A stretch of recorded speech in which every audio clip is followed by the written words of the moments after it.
Petugas kepolisian meningkatkan pengawasan dan penjagaan ratusan pengungsi imigran Rohingya di shelter hunian sementara Balai Latihan Kerja atau BLK, Desa Mekandang, Kecamatan Muara II, Kota Lok Semawe.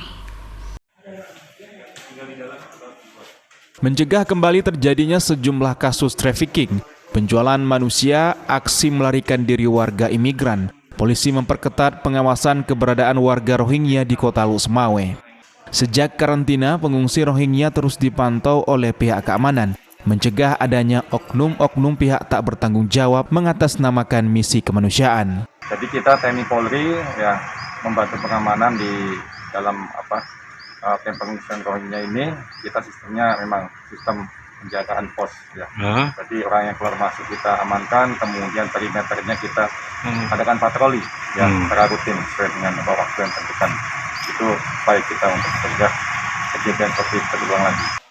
Penyelamatan pengungsi imigran etnis Rohingya murni misi kemanusiaan. Sebelumnya mereka terombang-ambing di perairan Selat Malaka.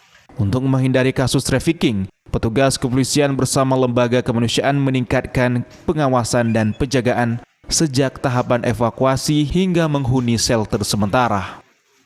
Para pengungsi mayoritas adalah kaum perempuan dan anak-anak. Mereka didata identitas secara khusus oleh petugas keamanan dengan melibatkan International Organization for Migration atau IOM.